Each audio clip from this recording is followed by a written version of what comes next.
তুমি যদি মাধ্যমিক পরীক্ষার্থী হয়ে থাকো তাহলে এই ভিডিওটি অবশ্যই মনোযোগ সহকারে দেখবে এবং লাইক শেয়ার ও সাবস্ক্রাইব করে আমার সঙ্গে থাকবে।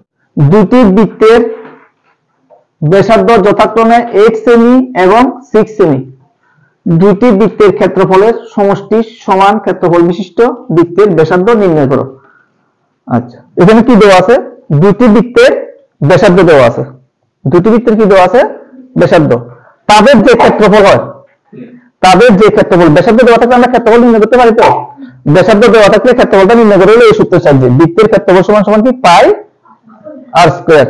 এই সূত্রের সাহায্যে আমরা ক্ষেত্রফলটা নির্ণয় করতে পারি। এটা হলো বৃত্তের ক্ষেত্রফল নির্ণয়ের সূত্র। কেমন? কি আছে বৃত্তের ক্ষেত্রফল? পাই আর স্কয়ার। এই সূত্রের সাহায্যে এখানে যে দুটো বৃত্ত দেওয়া আছে এই দুটো বৃত্তের ক্ষেত্রফল নির্ণয় করো। কেমন? ক্ষেত্রফলটা নির্ণয় করার পরে ওই দুটো ক্ষেত্রফল আমাদের কি করতে হবে? যোগ করতে হবে। যোগ করার পরে যেটা হয় সেটা হলো নতুন যে বৃত্ত আছে ওই বৃত্তের ক্ষেত্রফল। এই দুটো বৃত্তের ক্ষেত্রফলের সমষ্টি হলো নতুন বৃত্তটার ক্ষেত্রফল। তো এখন ওই বৃত্তটা কি নির্ণয় করতে হবে? নতুন যে বৃত্ত ওই বৃত্তটা ক্ষেত্রফল না ব্যাসার্ধ, ওই বৃত্তটা ব্যাসার্ধ নির্ণয় করতে হবে। তাহলে আমরা এখানে যে দুটো বৃত্ত আছে এই বৃত্ত দুটির ক্ষেত্রফল প্রথমে নির্ণয় করি। কেমন? এই বৃত্ত দুটো কি নির্ণয় করতে হবে? এখানে ক্ষেত্রফল। তাহলে প্রথম বৃত্তটার ব্যাসার্ধ কত? 8 সেমি। তাহলে এখানে লেখো 8 সেমি, 8 সেমি ব্যাসার্ধ, ব্যাসার্ধ বিশিষ্ট 8 সেমি ব্যাসার্ধ বিশিষ্ট বৃত্তের ক্ষেত্রফল।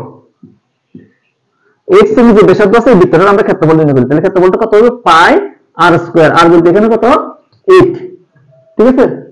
প্রথম বৃত্তটার ব্যাসার্ধ কত? 8 তো। তাহলে এটা সমান সমান কত হয়? পাই আর এটা কত? 64, 64। তার মানে এটা লেখা হবে 64 পাই। কেমন? এটা লেখা হবে কত? 64 পাই। সেম ভাবে 6 সেমি যে ব্যাসার্ধ আছে ওটারও কি নির্ণয় করতে হবে আমাদের? ক্ষেত্রফল। দেখো 6 সেমি, 6 সেমি ব্যাসার্ধ বিশিষ্ট বৃত্তের ক্ষেত্রফল সমান সমান কত? পাই ইনটু কত? 6 স্কয়ার। তাহলে এটা সেম ভাবে কত হয়? 6 কত? 36। তাহলে 36 পাই। একবার লিখলাম। কেমন? 36 পাই। পাইয়ের মানটা আমরা বসাতেছি না কারণ পরেরটার ক্ষেত্রে এটা দরকার হবে। কেমন? আচ্ছা, তাহলে এখন যে নতুন যে বৃত্ত আছে বৃত্তটার ব্যাসার্ধ তো আমাদের জানা নাই, ব্যাসার্ধটা নির্ণয় করতে হবে। কেমন? তো ব্যাসার্ধটা প্রথমে লিখলেও লিখতে পারো। মনে করি নতুন বৃত্তের ব্যাসার্ধ, মনে করি নতুন বৃত্তের ব্যাসার্ধ সমান সমান কত? পাই। এই সমান সমান কত? 8। নতুন বৃত্তের ব্যাসার্ধটা কত দিলাম? 8। নতুন যে বৃত্ত এটার ব্যাসার্ধটা 8 দিলাম। বা এটার ক্ষেত্রফলটা পাই আর স্কয়ার দিলেও কোনো অসুবিধা নাই। কেমন? নতুন বৃত্তের ব্যাসার্ধ কত দিলাম আমরা? 8। তাহলে প্রশ্নানুসারে তাহলে কি হবে এখানে? পাই আর স্কয়ার। এটা কি নতুন বৃত্তের ক্ষেত্রফল?